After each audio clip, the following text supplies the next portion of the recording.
Chase Thomas podcast.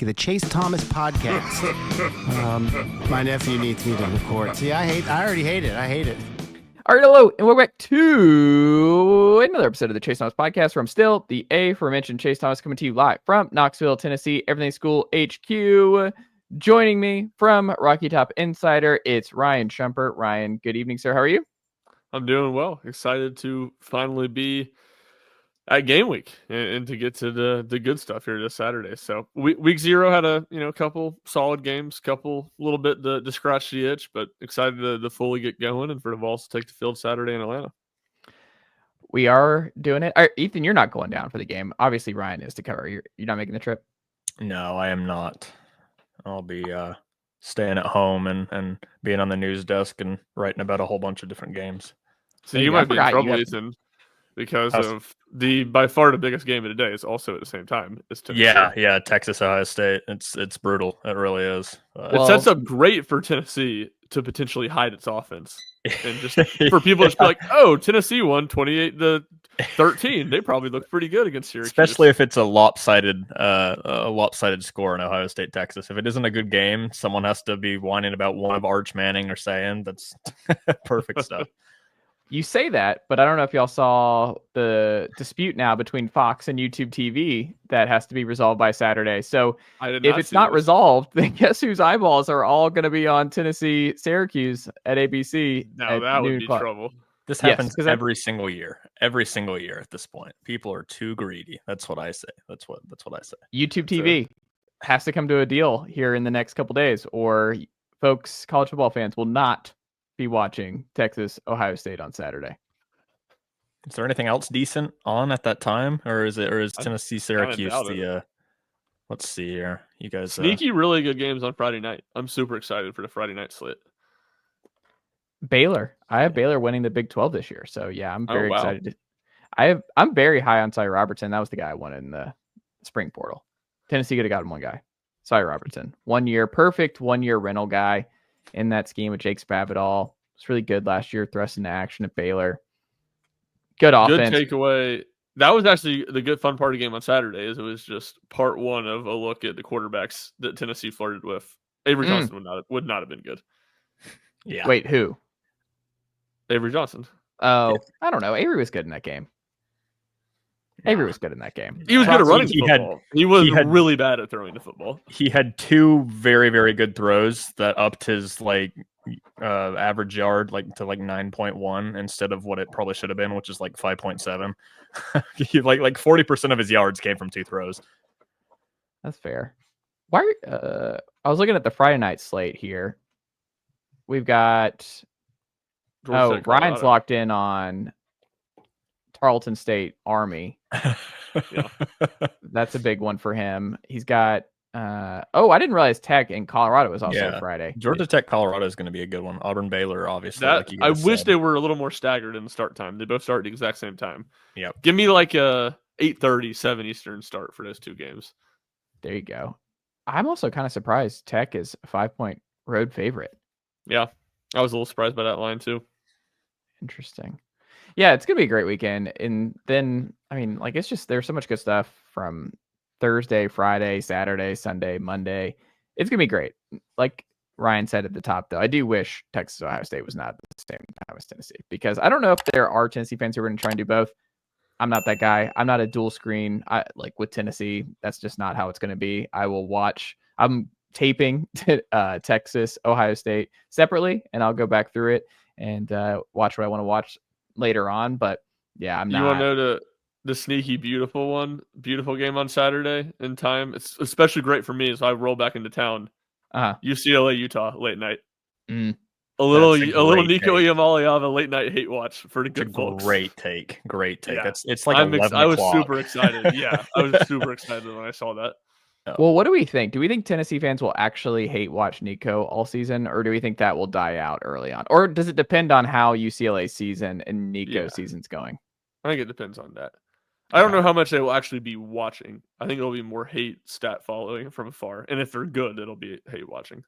I feel like it's going to be a lot of reacting to clips that go viral on social of anything. Well, If Nico throws a pick, but he's also like 18 to 24, but he has like a pick six, they're like, "Oh, Nico, it's hard." And you're like, well, I mean, Nico's actually okay. It was just one bad throw that's now going viral. Welcome to modern day sports takes. That's that's sports social media for you.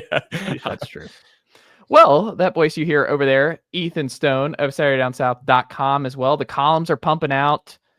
It's column season from Ethan Stone. Ethan's one of the best in the biz in the long form. Ethan can write. When he stares in the face of carpal tunnel, he says, "Come at me, bro." Like I've never been more ready to face carpal tunnel head on, because Ethan Stone is out here. He goes the extra mile. Ethan and Will Warren, friend of the program, are the legendary warriors against carpal tunnel syndrome, because word count be damned.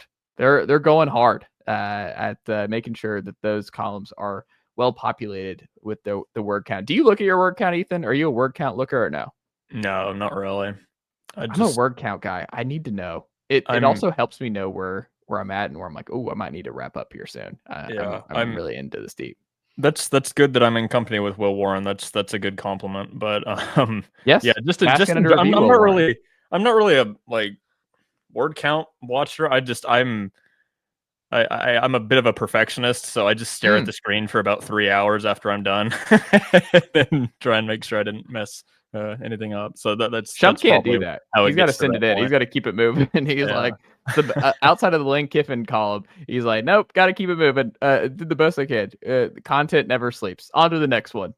Yeah, I would say there's probably 5-ish stories a year that I'm very much taking my time on, working for many, many hours. But yeah, most that's 5 of, I don't want to do the math. The math's gonna hurt my brain. That's a very, very low percentage of them that it's in that business. Do you have one in the cooker right now? I have one that I'm hoping to. I was actually meaning to reach out about the interview today. So I didn't. I was literally just thinking about it. But hoping to write something on Jordan Thomas and his changing role with Tennessee football. And basically he hasn't announced medically retired, but essentially medically retired after tearing his ACL in fall camp last year, but has really taken on a different kind of student coach role with the team. So hoping to talk to him and wherever else that leads. So that's one hopefully by the end of September I'll have out. That'll be cool. Yeah. I like it. Well, we have a whole heck of a lot of Tennessee news and nuggets to dive into here today on the Tennessee Vols Sports Guys. First things first, Ryan Schumpert. I know you don't find any of these quotes a little. Dude, I told you this is bad. There were a couple things I think were kind of. There wasn't. There was. Yeah, go ahead and ask the question. There was. And it had to do with Boo Carter, but. Ryan Schumpert. Okay, well that's perfect. Go and ask the question, and that was going to be my. Go ahead. I mean, I already did ask the question, didn't I? No, you didn't. Okay, I didn't get through it. That's my bad. Ryan, my bad. I interrupted you. Hands up. It's on me. It's okay. It's y'all show. The most interesting quote from Josh Heupel today was what, Ryan Schumpert, for you? Yeah, so I mean, you said it perfectly. If you believe what he said about Boo Carter, then it was Boo Carter, him saying that he anticipates him playing. I don't really know if I believe that. I think Josh Heupel would have said that no matter. Josh Heupel's just going to say, he's just going to say that no matter. He wasn't going to tell us that he was suspended. I guess he could have gone full backup quarterback on it and said, I'm not telling you, you'll figure out on Saturday. But I don't know. Maybe he will play. I'm not saying he won't. I'm just, from his answer, that was like, I anticipate him playing, but we'll see. There's plenty of time between here and the game. It's just, I've heard him say 1,000 times that he anticipates a player playing and that player not playing. So that doesn't mean that I'm saying he won't play. I don't know that. It's just to the part of the question of what was interesting. I don't really know if I found that overly interesting. We're getting really into the minutia of how he worded things to like open up the possibility, maybe slightly more positive about him playing than him just being like, we'll keep that in house. But that's on Heupel. Like that's how Heupel talks, Ethan, in a way where he's intentionally being obtuse and not being definitive and like, hey, Boo Carter will be playing this Saturday. He will be playing snaps for the defense. Like, obviously it doesn't help Tennessee to throw that out there, but I've thought this summer, and I said it on the radio show today, Ethan, with just where you're at in punt return duties, I don't see how you can't have Boo Carter as your starting punt returner, just because your other two guys, Jermod and Squirrel, one of which transferred to Florida State, the other not available early on to start the year. You can't throw Mike or Braylon back there because you need them to be 100% ready to go. You can't risk injuring them on punt returns. I don't know where else you can go. Boo, I think it's like special teams malfeasance if Boo Carter is not your returning punts for Tennessee on Saturday at the very least, right? It just kind of depends. I mean, if I think a name you mentioned was Braylon Staley. I mean, what if there's a fresh Peyton Lewis? I believe did he return kicks or punts? Yeah, he did kicks. So I don't know if they'd throw him back there with. It's a very different deal. Kick returns and punt returns is very different. It is for sure, but just with there being uncertainty around it, I wonder if in the past couple of weeks that someone they might have thrown back. They're just spitballing as a potential option. But like so Ryan, I really don't know what Boo's status is going to be. So I don't want to speculate too much. To the malfeasance point, I think it's as simple as: do you have someone you're confident in that can run under the football, fair catch, and catch it? Because if you have someone you're confident to do that, I don't really think it's malfeasance. But I don't think now if you roll someone else out there and they don't, then I would agree. The whole point is like would the players, even if you're like slowly working him back in, isn't that still a punishment if he's not starting at star but he's still returning punts? Like, don't all the players understand that like Boo Carter returning punts is better for your team at the very least? Like Boo Carter making plays happen, like that could swing the game, that could bust open the game for Tennessee if the offense is in the mud early. Like Boo Carter is an Energizer bunny on the field. Like whatever you say about Boo Carter off the field, like whatever, I don't care. It's game week. I don't care. I want Boo Carter playing 80 snaps on Saturday. Like we're now here. If he's on the team, he's playing. Like at this point, like I am looking every teammate in the eye and we're doing a team meeting. We're like, Boo has done enough. He's still on the team. Boo Carter is getting paid to play football for the University of Tennessee. Boo Carter is going to return punts. Boo Carter is going to play 60 snaps at star. And Boo Carter, if we're struggling in the red zone, thinking Boo Carter should play 60 snaps at star is crazy. And then if we're struggling in the red zone and Braylon's hamstring's acting up, we're going Boo Carter 15 snaps at slot in the red zone. Boo Carter and Peyton Lewis in the backfield. I hope for Chase's sake that Boo is playing on Saturday. I want 100 snaps from Boo Carter. I want 100 snaps. Do I hear 120? I think the best scenario now possible for Saturday from us being entertained and the group message standpoint is Tennessee being up 3-0 at the end of the first quarter, Boo Carter not playing, and whoever's Braylon Staley like not breaking a tackle on a bubble screen or something. That I think is the absolute best case scenario.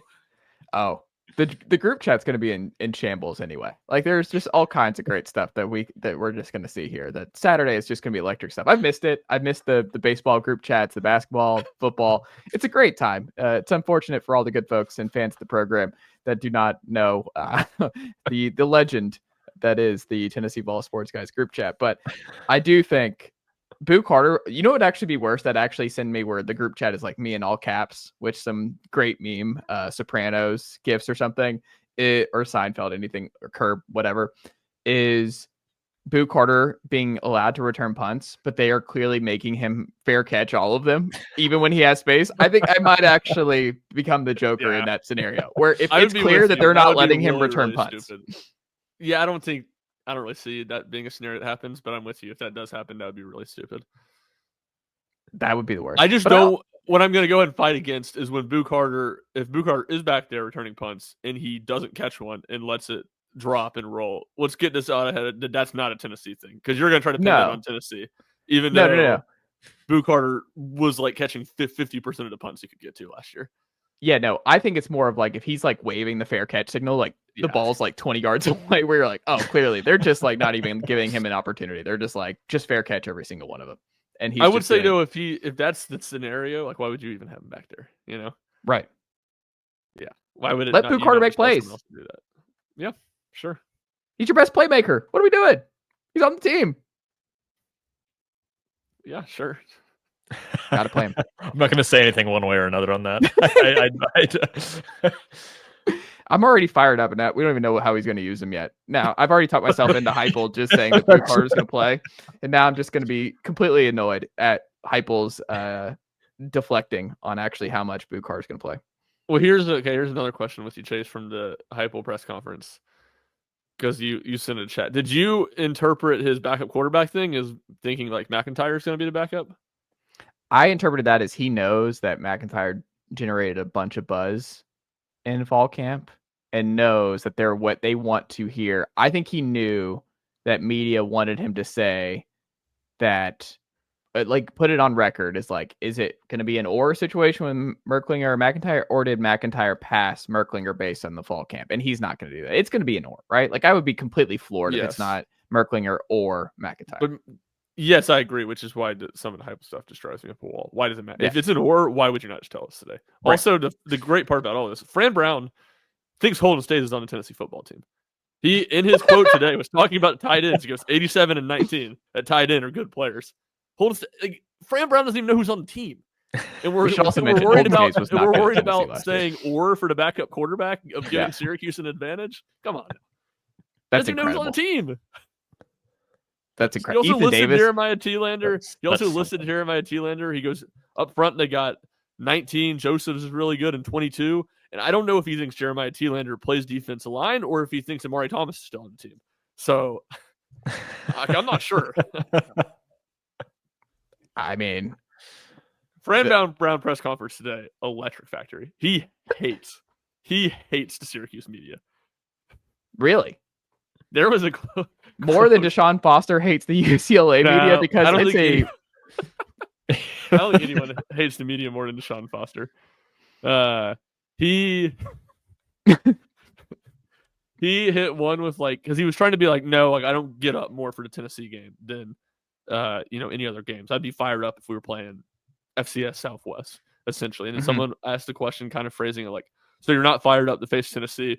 And he goes, she said that. She said that. I did not say that. She said that I'm not fired up to play Tennessee. Let's get that on the record right now. He saw the record show. I'm not mad. He also started every answer by saying shit. It was unbelievable. It was like the guy from The Wire. Oh, well, that's a different kind. That's a very, very specific Clay Davis. Ryan. It wasn't Schumpert. quite that dramatic, but it was kind of in the same tone. I honestly, we've done podcasts for going on 5 years. I've got to tell you, and Ethan, I think you're on the same page here. The odds of Ryan Schumpert making a reference to Clay Davis from The Wire on this very program, I don't know what the odds would have been years ago of this ever happening. So this happening. Say it again? Grant Ramey sent me a video as we were discussing Fran Brown. I wonder if Grant Ramey is a secret Wire guy. I don't think he's really secret, but yeah, he's watched The Wire. Oh, okay. Interesting. I didn't know Grant over here. Grant's got to be the only man in Maryville who has seen The Wire. He's got to be the one and only. He's got to be the only one. But that's funny. Now I got to reach out to Grant about that because I have no one to talk about here in East Tennessee on The Wire. Because Ethan, you've not watched The Wire. Zero chance. No, I have not. Zero. We've had this discussion. I know. I had to throw it out there. I just wanted to make sure. I'm like, I know the answer to this question, but I'm just going to throw it out just in case. In case it was a situation where I overlooked it. It's on the list. It'll get down there eventually. But you are never doing it. What are you talking about? I might do it out of spite now. Yeah. Who knows? One day I'll make it. Ethan, we need to spite watch The Wire. Yeah. Chase said we wouldn't watch it. Classic spite watching, the greatest show of all time. I'd hate that for you. I'll put it on after Utah and UCLA on. God, that's a crazy change. That is a crazy change. 2:30 a.m. Kyle Whittingham defense, and then being like, "All right, let's throw on The Wire." Start the pilot episode of The Wire after Utah beats UCLA by 20. Goodness gracious. Which actually brings us back, Ethan, to the Detroit Lions releasing Hendon Hooker. It was tough. It was looking like this is where things were going. Where do you think might be a good landing spot for him? I mean, Joe Milton's on team number 2, going from New England to Dallas. Hendon Hooker, obviously, it was a different circumstance for him, unfortunately, just coming in injured. He missed his rookie year, recovering, and it just felt like it was just a weird spot. And I really feel for Hendon, and I wonder what it would have looked like if he had just been healthy for that for full rookie season, been a part of the system early on, and use that time to really get acclimated and use those reps, this, that, and the other. I don't know. He's my favorite Tennessee quarterback of all time, so I'm always going to be biased towards Hendon Hooker, and I don't know if I'll ever have a rational conversation about Hendon Hooker, but I do hate it for him, and I do kind of wonder, is he somebody who bounces around like Josh Dobbs, Tyler Bray? Does he have staying power like 10 plus years in the NFL, or do you think it's more Hendon? It's going to get kind of dicey for him to stay in the league based on what you saw in preseason and just the kind of quarterback that his skill set that he is. Yeah, I will say I don't know the answer to that question just because it feels like he has not gotten that much of a true stay. Like I feel like, especially with the Lions this year, it was just very strange. I always thought that was a weird place for him to go. Obviously behind Goff, and I mean in the third round especially. Like if he had ended up in a situation like Tyler Shough with the Saints, like if he was in that similar situation to where like, yeah, I'll probably start, or at the very least he's in a quarterback battle, that would be advantageous for him. But he just really wasn't ever in that position with the Lions. Dan Campbell said last week that he's a guy that could use a change of scenery, and I could not agree more. The thing that's very strange about Hooker and his specific performance like this preseason that's so uncharacteristic of him is his problem is he's turned the ball over like a lot. He's had 5 turnovers this preseason alone, no touchdowns. I think it was like 187 yards passing. Like he just has not looked like himself. Like I said, I don't know if I want to chalk that up to it being the system or it just being just his specific state as a quarterback right now. I want to think it's the former just because of how great he was at Tennessee and how when he was accurate, he didn't turn the ball over, and he's done none of that with the Lions. So definitely need to change the scenery. As far as places to go, obviously people are going to say, the usual stuff like the Saints and like the Raiders, teams that are having quarterback troubles right now. I think one that makes a lot of sense is the Jets. I totally think it makes sense because you put him behind Justin Fields, a guy that who knows if he's going to be the guy. And it would be a similar situation for him to where Fields is a mobile first quarterback. Hooker's kind of as of right now, the way he's throwing the football, it could probably help him a lot. I'm not exactly positive what the Jets offensive line is looking like, but Fields had a pretty decent preseason. So, and obviously they're building up at that position group as well. So I think that would be a good place for him. I think another place that a lot of people aren't really talking about is a backup to Lamar with the Ravens, a good offensive line, another place that's kind of a run first quarterback situation. So he'd kind of fit more into the system. I think if he goes to a situation where it's like the Saints or the Raiders and he's just kind of thrust into a starting role, unless it absolutely fits his system, like maybe with the Saints, it would work with Kellen Moore. But like it would have to be like a perfect fit, I guess is what I'm saying. And I think for Hooker to truly do something in this league, he needs to kind of gel into the offense more than just be thrust into a place where, who knows if he'll succeed or not. Absolutely foul stuff from you throwing him into the Jets organization where no quarterback has made it work in New York basically my entire adult life. So, I just have to be brutally honest. I don't particularly think he's in a great position really anywhere he goes. Well, here's the spot. It's the team that we all thought was going to draft him out of college anyway. It's the Minnesota Vikings. You get Kevin O'Connell. Carson Wentz is currently QB2 there. Max Brosmer, QB3. Brosmer's been lighting it up. He's fine. Good. Great. Cut Carson Wentz and put Hendon Hooker in there as QB2, QB3, whatever with Max Brosmer. Get him in there behind JJ McCarthy. That gives him an opportunity if JJ slips or whatever. Maybe he's a factor. But he was rumored, if y'all remember, Hendon Hooker was getting mocked in the first round to the Minnesota Vikings. He was getting mocked by Lance Zierlein of NFL.com to the third round in the Minnesota Vikings. I think Daniel Jeremiah may have had Hendon in the first round. But there was a lot of buzz. It feels like forever ago. So the Athletic's Bruce Feldman said this about Hendon Hooker when he was on the Rich Eisen show in April 7th, 2023. Quote, "The buzz, I think, on Hendon Hooker is really going way up. When I was in Indy, I had lunch with a quarterbacks coach in the NFL, and I said, who really impressed you in the meetings? He was like, loved Hendon Hooker. His demeanor was great. Not only did he have great knowledge of what they did at Tennessee, he had great knowledge of what they did at his previous place, Virginia Tech, which is kind of wowed by him. And when I started talking to more people about him, he was the guy of probably 3 or 4 you'd hear people just gushing about him. He also said, you don't need him to come in and play right away. I think he can get acclimated. Kevin O'Connell, we know is good with quarterbacks. We know the structure there should be good. There's good young receivers. Justin Jefferson. I think that would be an ideal spot for him. And the people I've talked to think Hendon Hooker wouldn't surprise them if he went above Will Levis. That did not happen. They like him that much, and they're intrigued by him. Send him to Minnesota. Give him to Kevin O'Connell. Put him in the Dome. NFC North rival, revenge game opportunity for Hendon Hooker in Minnesota. I hope the Vikings sign him. I don't know if it's realistic, but it seems like there was a lot of interest. The fact that he was getting mocked to the Vikings in so many different venues, that there had to be some kind of interest in the Viking side of things. I don't know. Get Hendon in Minnesota for me. Keep him away from the NFC North. That's my only request. That's the exact opposite of what I'm just saying. I wouldn't be able to handle it. I wouldn't be able to handle it if he balls out. Like if he goes to the Packers, that's worst case scenario. Because if he goes to Green Bay, they make the best quarterbacks of all time, and he's going to be instantly great, and then it's going to be terrible. Wow, selfish Ethan Stone over here. I would say I like the Vikings just from the McConnell and good quarterback structure.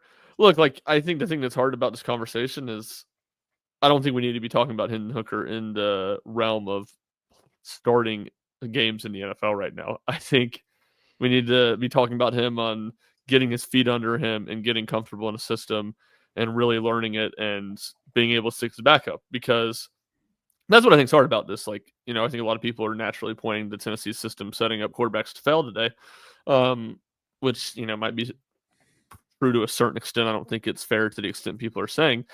Look at this. What we need to see now with Hooker was it just an issue with a bad fit with Detroit and he couldn't get that system down and the things didn't click, or was it something where he's genuinely struggling with just adapting to how NFL offenses run compared to the offense he ran at Tennessee and was so elite running? Because if he can get it down and have a good grasp of the system and get some confidence and get his feet under him, I don't see any reason why he can't be a backup for a number of years in the league, because he clearly has enough talent. He's accurate enough with the football. It's not like he's got Joe Milton arm, but he's got good arm strength. He runs, is a good athlete. So that's kind of where my goal, I guess, what I want to see from Hendon for him to be able to stick in the league is just to kind of get a grasp of things. And then look, Josh Dobbs has had a great run of being able to play the last couple of years. He didn't start a game until his 6th, 7th year in the NFL. So I just want to see him to be able to establish himself truly as a backup, which he hasn't even been to this point. On Detroit, he's been the third teamer at all times. To be a backup and, kind of get his feet under him and have a comfort in the NFL. And then I'm sure an opportunity will come his way at some point, and hopefully he'll seize it and run with it when it does. Dobbs balling out for Minnesota against Atlanta a couple of years ago was brutal for me. That one's an all-timer where I love Dobbs and he's such a gamer, and they're gushing about Dobbs in this game, and I'm like, he's crushing my team and the Falcons. I don't know. It's one of those. I don't know what to do with my hands. Was writing columns on him after that game. Oof. There's feature stories. Love Dobbs, but yeah, it's tough when you're got like Alvin Kamara for years with the Falcons and Saints. It's not great, but I never mind. That's a different conversation for the day. But I think Alvin Kamara is entering he's going to be a very underrated running back once he's retired and gone from the NFL when they look at him, because he's in the Derrick Henry era. But it's like when we look at Derrick Henry's just ability to stay at an elite level as a tailback in the NFL, Kamara doesn't get that same kind of buzz. I mean, Kamara's 30. Kamara's still lead tailback and still been extremely productive in the NFL. And I don't know. He's kind of defied the age thing in a way that people are overlooking. I think Alvin Kamara is going to be perpetually underrated all time by NFL fans. It's my guess. Yeah, I can see it. Yeah. Much better NFL career than he's given credit for. And he's been great. And Alvin's awesome. But Ryan, Vol baseball season review. Dean Cearly, how did he fare? What did he get better at as the season went along? What narrative was fair for him? What wasn't? And where did he struggle in 2025? Yeah, this is a really bold one to move to, bold player to choose the first week of football season, because we could probably argue about this for half an hour. We really could. Yeah, but this is a versatile show. We're not only going to talk Tennessee football for 3 hours a day on this show and the radio show and everything. No, we're rotating, man. We are a equal opportunity Tennessee Vols coverage podcast and corporation here, Ryan Schumpert. I think I don't really know what a corporation is, so I was just going to gloss over that. I think what's fair is that he was really bad defensively.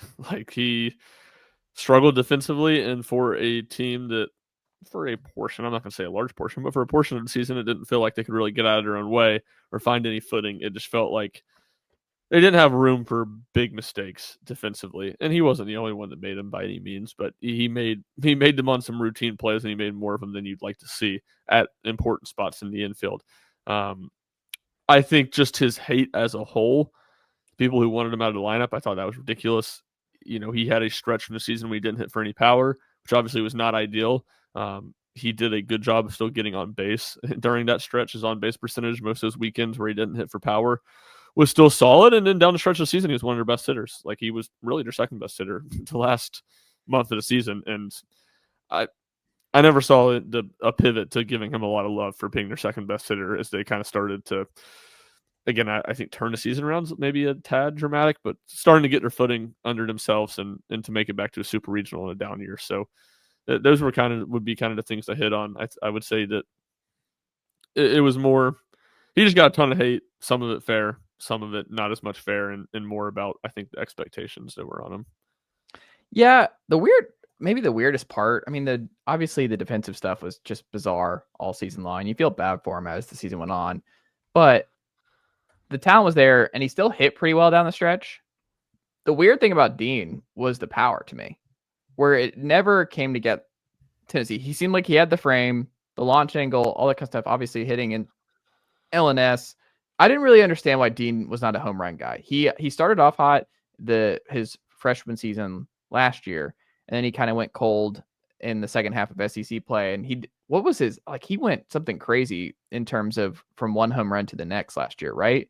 Ryan, didn't he have some crazy streak? Yes, I'm trying to find it right now. He didn't hit a home run from April 18th against Kentucky until happy birthday, May 13th against Belmont, and then he followed that up with back-to-back home runs the first two games at Arkansas. Hit another one against Texas in the SEC tournament. Hit two against Miami. Hit one against Cincinnati, and had another one against Wake Forest, I believe. If I'm looking at this correctly. Just one at Arkansas, and then one against Cincinnati, and then in the Supers against Arkansas. So he kind of got it going again late, but very, very long stretch there in the middle, the heart of the season. But wasn't it weird? Did you ever ask Quinn or anybody, like, why does Dean not hit home runs? Like, why is Dean not a home run guy? No, that was not really a question that I asked. I think a lot of it was swing path. I think his swing path was very flat. Not interesting. Some sort of swing expert, but just generally looking at his swing, that was kind of the observation that I had. I mean, he just hit the ball this year, especially. He just hit in that stretch where he didn't hit for power. He just hit the ball on the ground. He would walk and he would hit the ball hard on the ground. It's obviously not a good recipe. He'd get some singles out of it, but that's why I can't remember what game it was. I don't know, it was somewhere when he was breaking out of it. And I just remember he hit a fly ball to the wall, and I think it got caught, it was an out, maybe a runner advanced, and I was like, oh, that's a really good sign. He just elevated the ball in the air. So I think it was just I couldn't get too much into the nitty gritty of the details of it. But to me, that's what it felt like. Is his launch angles were not very good this past year. Yeah, and we just don't know if that was by design, because he still hit for average and he still was getting on base. It was just he was not hitting for power. I don't think it'd be by design. Interesting. I don't know that for sure. I don't know why. I don't know any modern baseball program. Certainly, Tennessee has prioritized hitting for power. Would be by design hitting the ball on the ground as much as Dean was. Interesting. Well, we're going to find out with Jay Abernathy next year. Yeah, especially for a guy that's not. It'd be one thing. It's like Jay Abernathy's speed or Seth Stevenson's speed. But Dean didn't have that speed, so there wouldn't have been a whole lot of reason to be doing that. It's true. Ethan, the biggest reason Tennessee will roll and the biggest reason Tennessee will struggle against Syracuse on Saturday afternoon. I'll start with roll, just because honestly, I think it's the most likely outcome. Syracuse, just in general, got kind of decimated by the transfer portal this offseason. They went 10-3 last season, but they lost a good amount, I think, of their defensive line, a good amount on the offensive line. I think all the receivers except for Gill, and obviously they're replacing their quarterback and their running back. So Syracuse could be good, but it's a team that's got a lot of inexperience on it, and Fran Brown won 10 games his first season, but he's only in year 2 at a place that it's not historically easy to win over there in the ACC. I think pretty much across the board, except for maybe in the secondary, Tennessee is athletically superior. I think that'll probably be the case with a lot of SEC versus ACC teams this season. But like I said, secondary is probably Syracuse's strength. I think they're better defensively. They have less question marks than they do on offense. But the Vols are just a bigger, faster, better team overall. So that's why I think, if everything goes to plan, if Aguilar just doesn't, the passing game in general just doesn't completely bomb, Tennessee should be able to just kind of run it down their throats a little bit. They're superior in the trenches in a lot of ways. So, there's a lot of positives, I guess, for Tennessee fans heading into this one. And a way that Tennessee could lose it, really, I think it kind of has to be themselves. I think it has to be self-inflicted injuries. I think it has to be, like I said, Aguilar throwing 2 or 3 interceptions. It has to be Tennessee not being able to hold on to the football. It has to be, letting that secondary that is good for Syracuse kind of make life tough and make the Vols one-dimensional in general. But to be honest, I don't really see a way unless Jonte Cook, who I'm coming over to Syracuse, and Gill just kind of light the world on fire, and Angeli obviously under center. If they have a better than expected passing attack, and even then, I think Tennessee's secondary is more of a strength in that regard. So I don't really see how Syracuse moves the ball too well on Tennessee. I think the way that this is a loss for the Vols is just make a lot of mistakes and have it be a little bit of a slog, and Tennessee lose a game that's like 17-14 or something like that, which, could happen. We're going to see this Tennessee team for the first time this season, but I would be pretty surprised myself. I think the Vols in most aspects are the significantly better team here. Yeah, Ryan, there's so much turnover, and Tennessee's fared really well in these SEC against mid ACC teams under Heupel.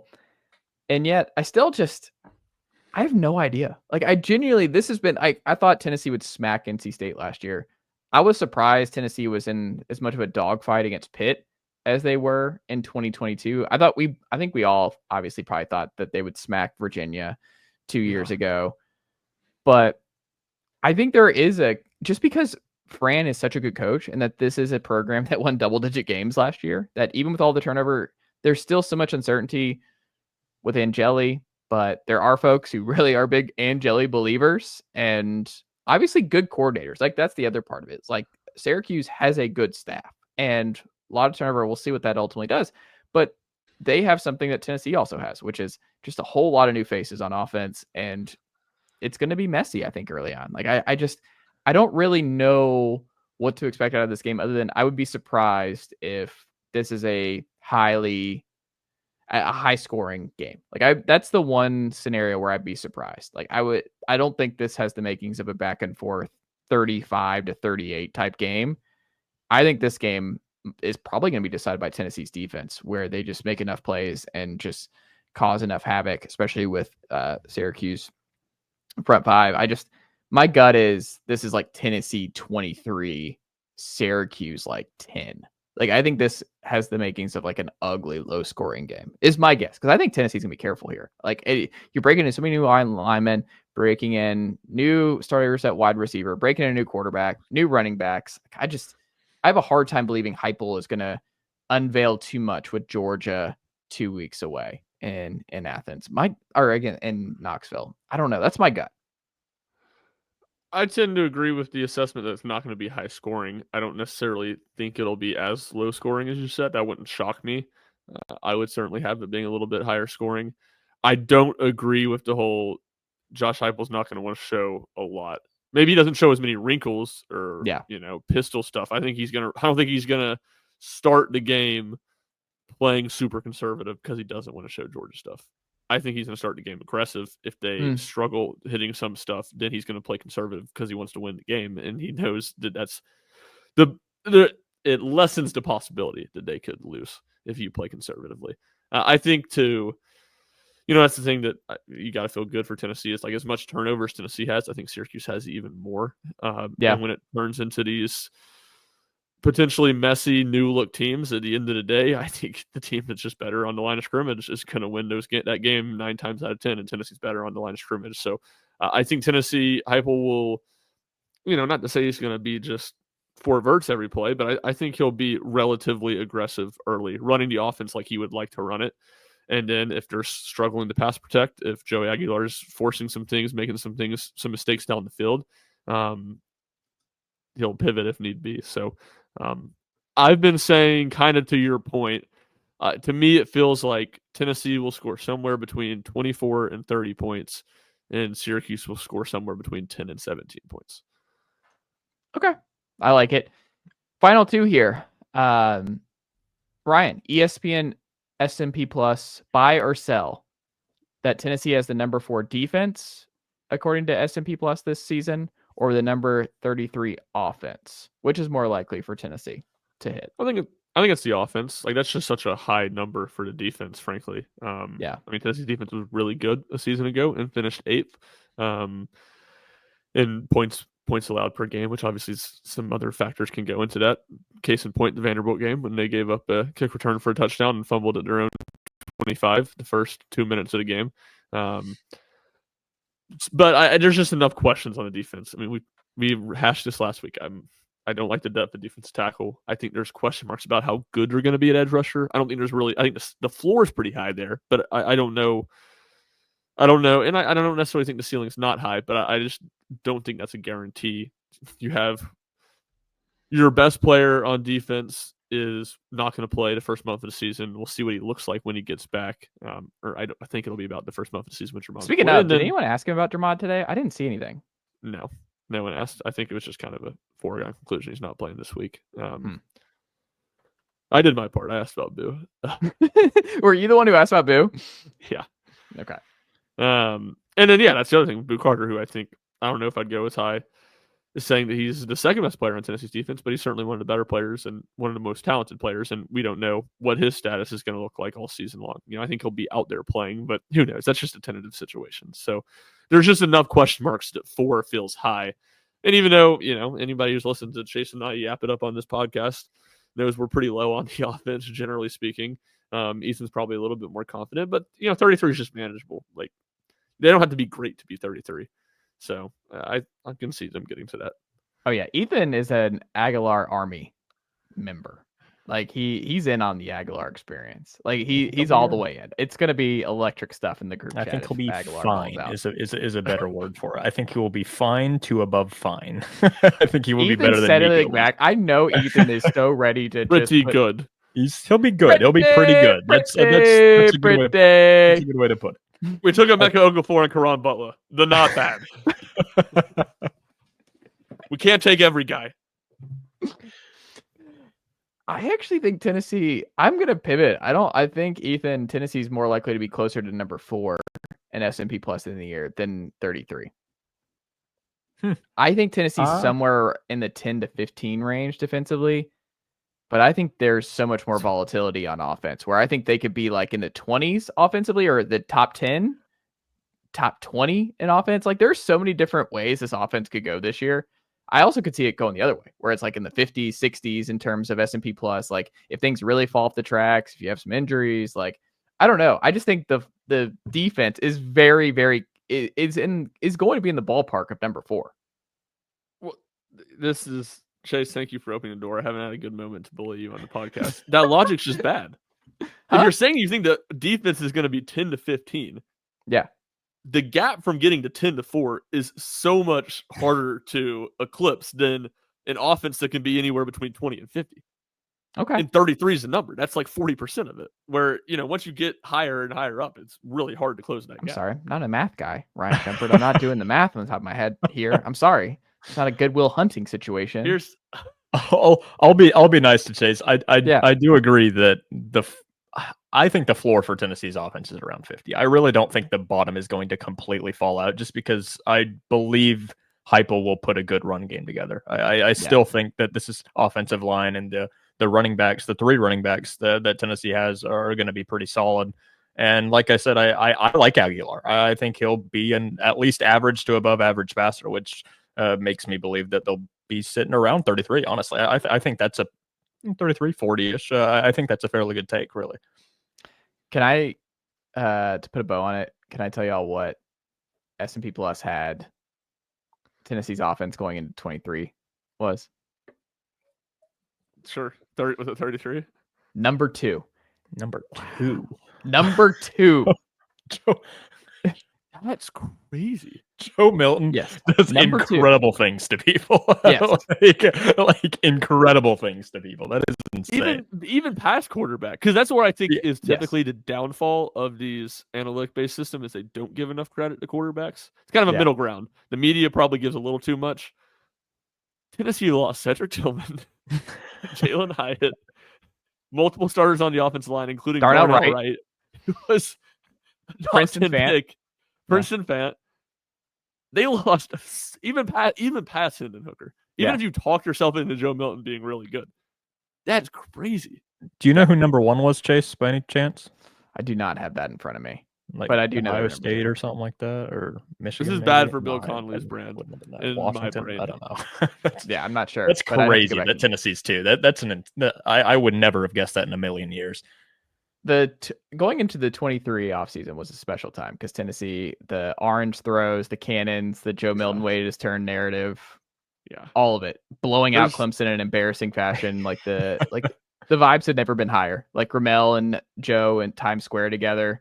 It's like can't lose. Yeah, there's few things in this world more fun than watching the Joe Milton experience from afar. It's so awesome. Just watching people talk themselves into Joe Milton. It's the best. I love it so much. You know, I it's hope he also goes crazy. to a new NFL team every year so we can fully get to soak it in every training camp.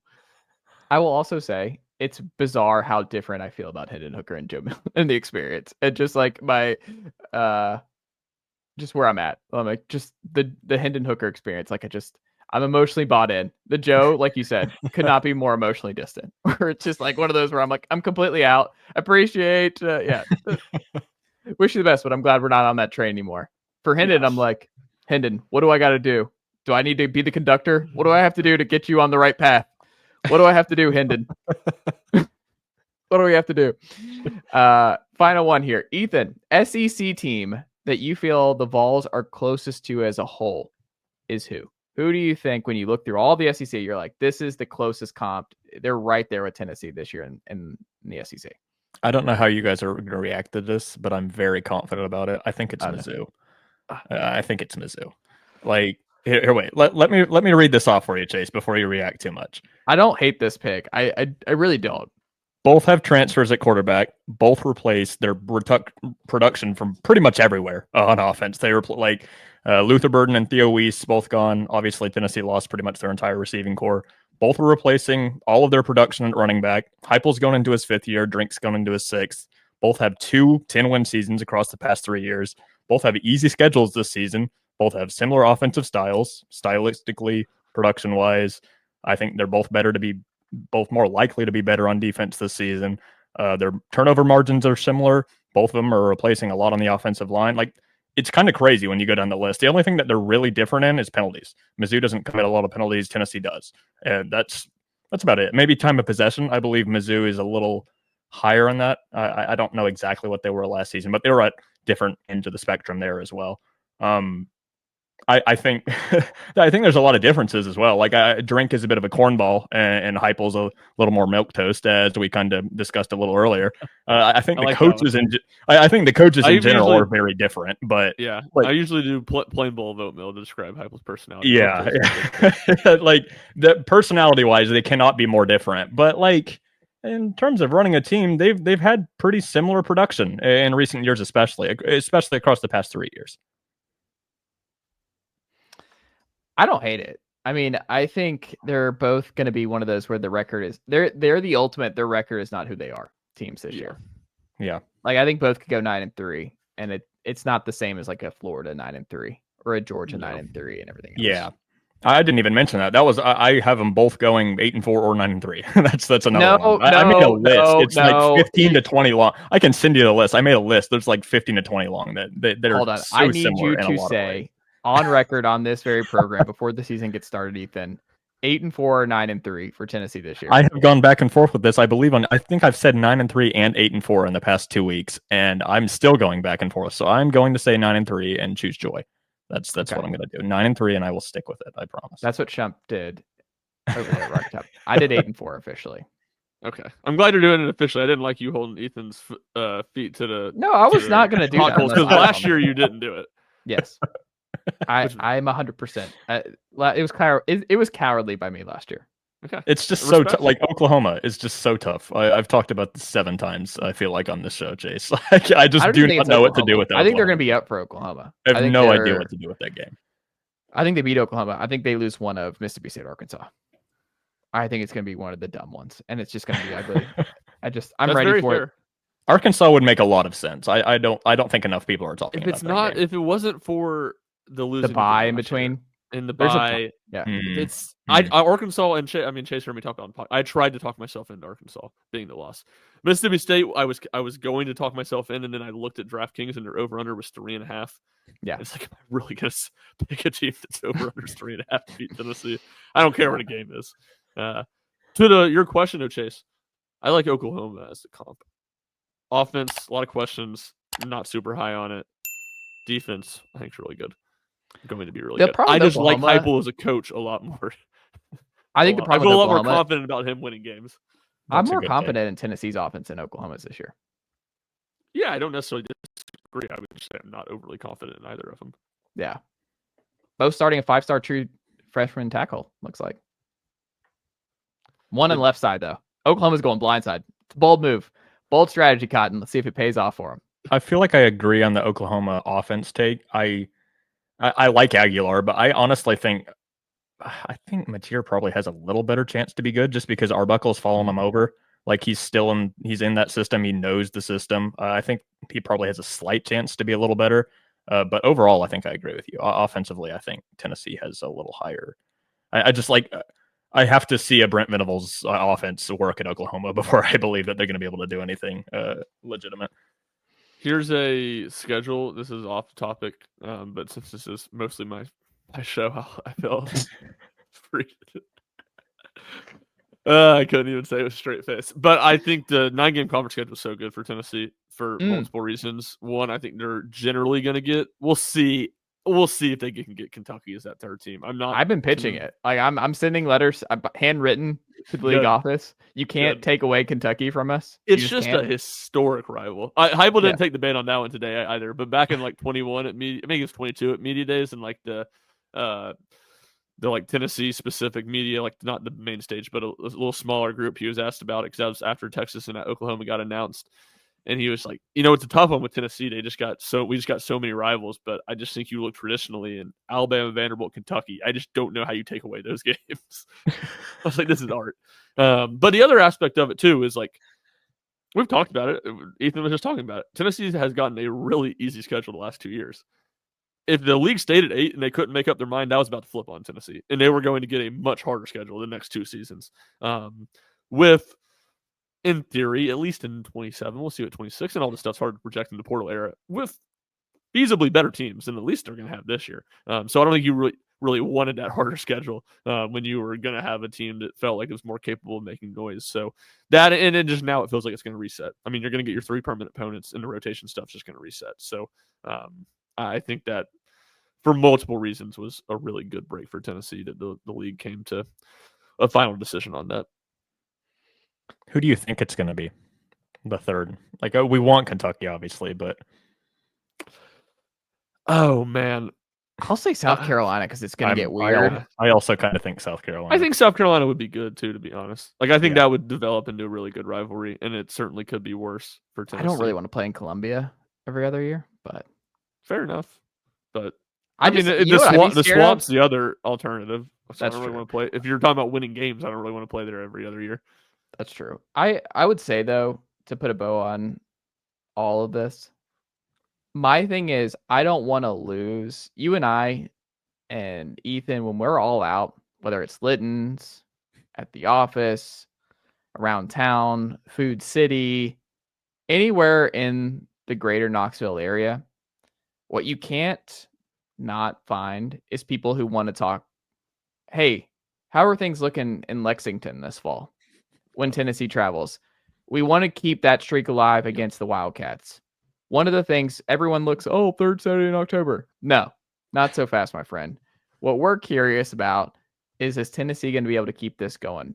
Everyone remembers where they were when Javonte Payton was on his way to a touchdown before Beth Mowens and Jonathan Vilma were ready for the game to get started. The camera crew wasn't ready.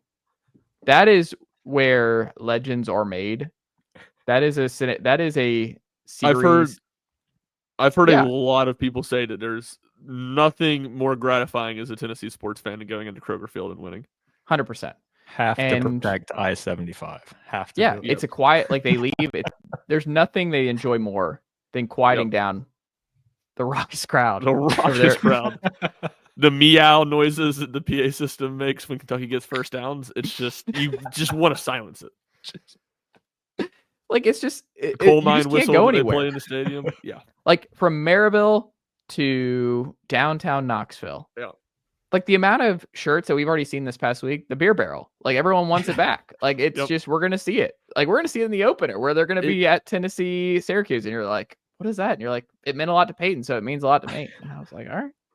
So we go with it. You can't go to Market Square any time of year. July, April, December, October. It doesn't matter. It's all anyone ever wants to talk about is Kentucky in that rivalry. And I'm sorry, which one was played last for a longer period of time? Vanderbilt or Kentucky? It was Kentucky. Yeah. And you can't take away the in-state rivalry either. No.